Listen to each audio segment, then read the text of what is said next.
Welcome back, guys. We have a little bit of an impromptu panel here. We get to ask our awesome speakers questions and dive a little bit deeper. So first up, you guys all touched on stress and how that can greatly impact your mental and physical health. What's your advice on ways to cut down on stress at work and home? This is kind of my jam. Okay, so there are some quick things that you can do to just try to trigger that parasympathetic nervous system. And if you're not into that language, it's just trying to get yourself to relax. And so some deep breathing, where you just try to extend the exhale a little bit longer than the inhale, or taking a quick mental break and maybe you scroll through some pictures on your phone that make you happy and transport you somewhere else, or even a 5-10 minute walk. You're going to get more bang for your buck if you dose out happy little things throughout your day instead of taking a couple of hours to do one big thing. So just little breaks to do pleasant stuff, distracting stuff, relaxing stuff will go a long way. I took a deep breath when you said that. I was like, oh, that sounds great. Obviously, what I just talked about, solving workplace tensions. But you know what? This one's just total Kirsten's opinion here. Turn off your freaking notifications, man. Notifications are the number one stressor I feel of our day. So I don't know, maybe cancel all your social media accounts too. That might help. And that's just my opinion. Cancel the social media. I think that's a tough one. Ideas. So I think that for me, a lot of it starts with empathy too. I know that for me, I take a lot of things very personally, even if they have nothing to do with me. And I found that I'm obviously a huge fan of Cloverleaf, and that type of really understanding yourself before you can even understand others and engage. At the foundation of that, if you remember that what they think of you is none of your business, and what you think of them and their perception of you, actually probably through thin slicing and a lot of the things that we know, just the way our brains are wired, that it's actually really nothing you can do about it. So I find myself kind of unhinging myself from people's expectations a lot, which I think has really released me, especially as being a female founder. I'll add one thing. I think it would be changing kind of your culture of health and really addressing that in every part of your life. So often we focus on our a work life and then home stress or vice versa. So it's really looking at the full scope of everything you do, even your friends and family. Sometimes that notification thing, some calls you don't want to answer because you're you're going to stress me out. So I think that's another thing to add, just really changing the whole culture of all of that. I hope you guys at home are taking notes. These are all very important things. So we're all in the health field, and for me personally, working at a health innovation accelerator, I've found true joy in helping these health innovation ideas grow and become a real company and a real solution to really help these growing problems we have around the world. I would like to know, for you guys personally, what drove you guys to, start a business or enter a career in the health field? I can start. For me, I am the most health averse person, if that makes sense. I don't like going to the doctor. I pass out when I get shots. Still, I'm a grown woman, and that happens. But I think that for me, I realized that I was my consumer, and I realized that there's so many amazing people out there that I didn't really understand why there weren't more women in leadership and more women starting companies. And I've always been a connector and realized that I can really catalyze people and their potential, and using that gift to allow me to pour into other people felt like a natural fit. It really came out of just honestly need and necessity and such congruence with my values that I didn't really have another choice. I guess that maybe that's it too. And I think that there's just a piece, I think, in all of us that we all kind of see this, we don't really ask for this. Would we have picked a different, easier way? I don't know. I sometimes wish for that, but I don't think I would have. I can go. I would say it started off, I thought I was actually going to be a physician. I realized I wasn't very good at blood and all of that. So I was like, maybe this isn't for me. And found public health and realized, actually, I thought I was going to work globally and actually work with some of the same issues that impact us here today, actually around the world. And it was actually through study abroad and actually experiencing other cultures where I realized I didn't need to go anywhere else, that my community was suffering from the same complications and things of that nature that was happening around the world. And that's really where the passion kind of really blossomed. It was like, there's so much work to be done here in my own community, and I wanted to be a part of that. For me, I just saw the generation ahead of me have a really negative view of work, and that influenced like coming home and binging on Netflix type of like check out. Like people are checked out and they're stressed, and like they don't understand what's happening that's making them so frustrated, and so they just get jaded and kind of turn off a little, right? Like that's why you've probably heard the Gallup stat for like as long as they've been measuring it, 70% of the US workforce is disengaged at work, which means we're not bringing our best selves. We're not safe to bring our whole selves. And so we're turning off, we're shutting down. And that I personally was really excited about, or really passionate about that, because I saw what it was doing outside of work.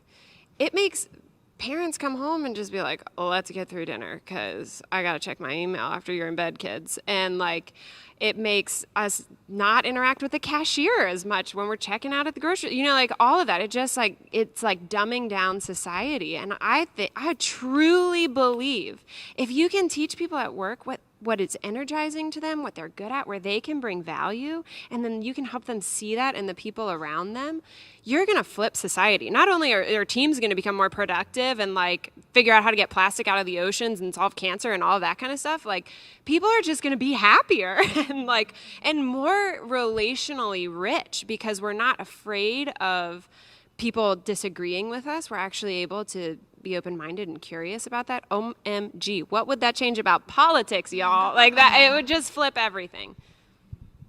I feel like I should add to my presentation that one thing you can do for burnout is get cloverleaf. Because it might make your work stress significantly less. So what attracted me to create a startup was kind of similar to what you said, is that I wanted a product that would solve the problem that I had. I believed that therapy was incredibly helpful. I'd had wonderful experiences with therapists in the past, and when I went to try to find one for myself, being someone who is in the field and knows the people and knows the jargon, I struggled to find somebody who was a good fit. So I thought, okay, what would I want as a client? And then as a therapist, what would I want as far as a referral system? And so I just built what was missing. Awesome. She built what was missing. At SoCap, we love to say, find a problem that breaks your heart and build a company around it. And I feel like these founders on this stage are like true examples of that. I would love to know if you guys have any questions for each other. I know we're all in the same field and we've mingled and mixed on different occasions, but like, what questions do you guys have for each other? I have a lot of questions. So I always think about this with being female founders, and maybe we'll get a little like, you know, did you ever experience a moment where you were in a moment where you were so passionate about it and you wanted to move forward, but you experienced burnout yourself? Because I know that was my catalyst, but even along my entrepreneur journey, I sometimes will go to bed and I'm like, what am I doing? And then I wake up and I'm like, this is why. I get out of bed in the morning because I know I'm going to solve that. I'm just really curious if you guys had like one of those moments that you would want to share. Okay, so I've had like 5 of those moments. Yeah. So my only burnout was not just the one that I shared in my presentation, but I also hit the wall pretty hard this past summer. And I think that a thing that made me more vulnerable, which I imagine is true for pretty much most of us, is COVID and losing some of our social outlets and just our everything being shaken up. For some of us in some good ways, but for a lot of us in a whole lot of bad ways. Mm-hmm. And so I started to again feel that just sluggishness and losing my creativity. And thankfully, being an entrepreneur, I was then able to take some time off, which was awesome. But I took a week off which was long enough for me to realize that I needed way more than a week off. So then a couple months later, because I'm a planner, I planned 2 weeks off. And that felt like that was enough time for me to kind of get my feet back underneath me and get excited again. And then I was able to hit the ground running. But yeah, the burnout doesn't stop just when you're the one in charge. No, I really experienced the year of 2017. Like, it was not a moment, it was a long time. And it was when we had an MVP. Darren and I were full-time working on Cloverleaf. We went through Ocean Accelerator, which was super helpful. And we started raising capital, which is so hard. Like, it is, people say they're early stage investors, and they mean when you're at like $1 million ARR, which is great, great. But like, it's a different kind of early stage than like 3,000 MRR, if even. You know, like, it just was so hard to be two people who were doing product, dev, sales, customer success, and investor relations, and driving all over Indiana, Kentucky, Ohio, trying to get out to investors in other places. And I had a young kid at the time. He turned 2 that year. I had 2 miscarriages that year, and my car stopped working. I had no income. Why did my car just literally stop working and total itself for no reason? Like, there was just hard thing after hard thing. And Darren, my co-founder, also had just hard things happen. I don't know, like, since then we haven't had these external hard things happen. So it was hard to start the business. Personal life got really hard. Health was hard. Like, just devastating things happening. And like, it's so hard because especially at that stage, if you stop working, that means the company stops. And so like, had to keep pushing. And I would say like, saving grace of that year was that we got through it and that I had my co-founder. I mean, like, I really don't have great advice. Like, it sucked. It was hard. It did. I'll just add, I think the hardest thing for me is often I'm working on issues that are so large. So I'm often working in issues like social determinants of health, you know, food insecurity and housing and transportation and all of those things impacting our health. So what keeps me motivated, and I wouldn't say I'm not burned out, it's just hard, but I realize I may not see the impact of this in my lifetime, but all I want to do is make sure that for my hypothetical children that may happen in the future, get to see that outcome, right? So they have access to health care, they have access to healthy food in the community in which they live, transportation, housing, all of those things. So even though I can't see the tangible goal at the end, it's just that passion that wakes me up every morning that, like, if I don't do it, then who will? And how do we continue that work? Such a great question. Great. Thank you so much for that. I think you all are amazing. As we wrap up, I would love to know if you have any final words, if you want to probe your business a little bit, if you have any lasting words for the audience. Sure, I can. Go to cloverleaf.me, sign up for a free trial. I already said that one, so there you go. But also, I personally, while I have a mic, I just want to encourage people who are thinking about starting a business to go for it. I told you my horrible year. It didn't just end that year. There's all kinds of troubles. What makes a business happen is that you do it and you don't give up. So I just really hope that our stories can be encouraging to people to take the leap and stay committed. And then if you also know people who are dreaming of starting a business, encourage their dreams and don't talk them down. Like, be a good support system, because it takes a village and we really need a support system.